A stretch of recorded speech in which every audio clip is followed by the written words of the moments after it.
qui s'est installé à la tribune et qui va parler. C'est Moshi. Très bien.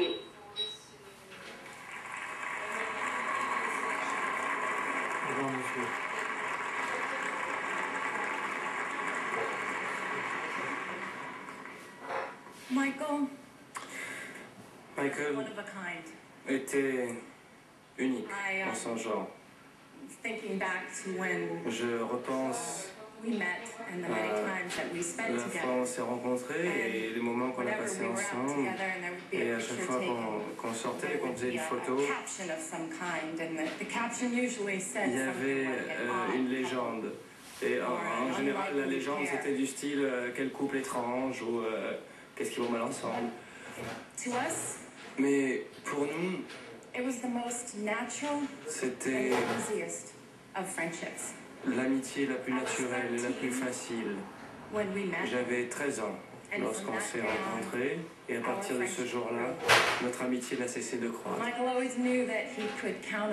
Michael savait qu'il pouvait toujours compter sur moi pour le soutenir ou sortir avec lui.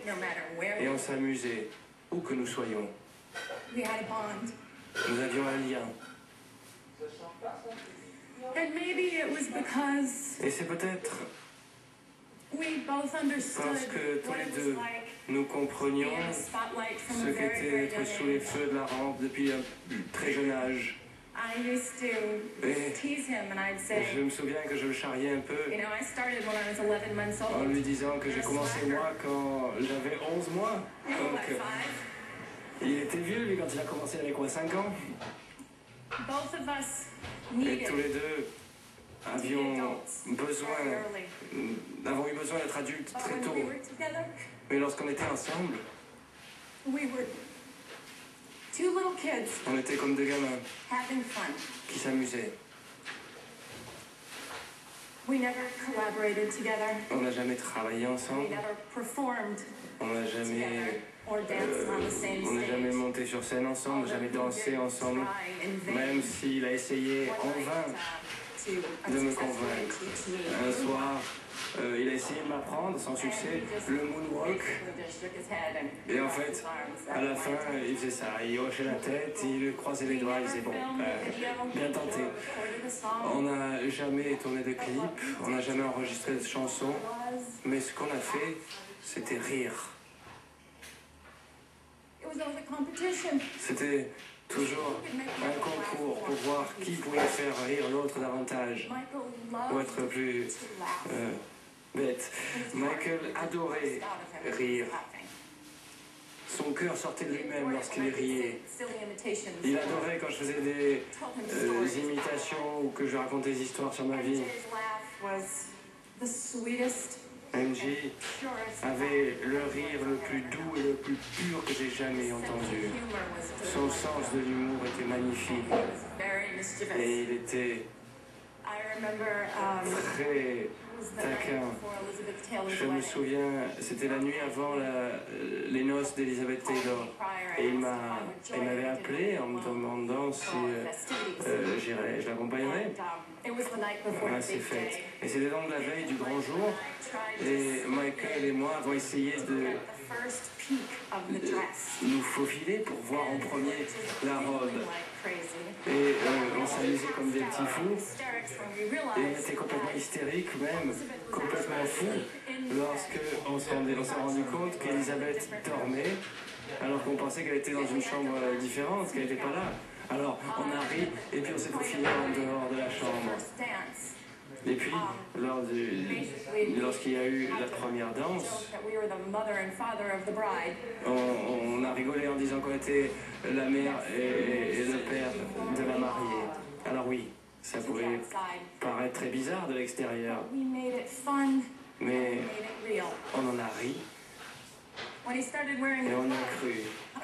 Et lorsqu'il a commencé à mettre son gant, j'ai dit mais qu'est-ce qu'il t'a avec ton gant? Regarde, si tu veux me prendre la main, je préfère que ce soit la main qui ne porte pas le gant.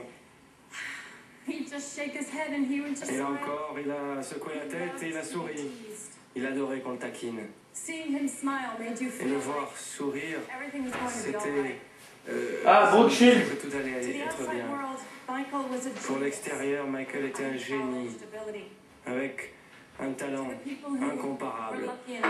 Pour les gens qui ont eu la chance de le connaître personnellement, il était attentionné, il était rigolo, honnête, pur, non vicié. Et c'était un amant de J'ai fait vie. quelque chose de très rare. Il se souciait tellement de sa famille, de ses amis, de ses fans.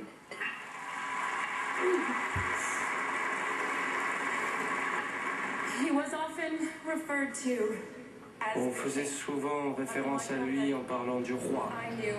Mais le Michael que je connaissais me rappelait davantage un petit prince. Et je profite de l'occasion pour partager un passage du livre avec vous. De la culture française. Ce qui m'émeut le plus de ce prince endormi, c'est sa loyauté à une fleur. L'image d'une rose qui brille en son sein comme une flamme, même lorsqu'il est endormi. Et je réalise qu'il était encore plus fragile que ce que je pensais. Les agneaux doivent être... Les flammes doivent être protégées car un souffle de vent peut les éteindre. La sensibilité de Michael était encore plus extraordinaire que son talent. Et le vrai Michael était en son cœur. Et comme l'a dit également le petit prince, les yeux sont aveugles. Il faut regarder avec le cœur. Ce qui est le plus important est invisible. Et Michael voyait tout à travers son cœur. À sa famille, ses frères et sœurs, Catherine, Joe, et à ses enfants, Prince, Paris, Blanket. Mes prières vont vers vous. La chanson préférée de Michael n'était pas l'une des nombreux chefs-d'œuvre qu'il nous a donnés, mais c'est une chanson que Charlie Chaplin a écrite pour le film Les Temps modernes. Ça s'appelle Smile, sourire. Et il y a une ligne, un texte dans la phrase qui dit « Souris, même si ton cœur te fait mal. » Et aujourd'hui, même si nos cœurs nous font mal, nous devons regarder en haut, là où, sans aucun doute, il se trouve perché à une lune croissante, et nous devons sourire.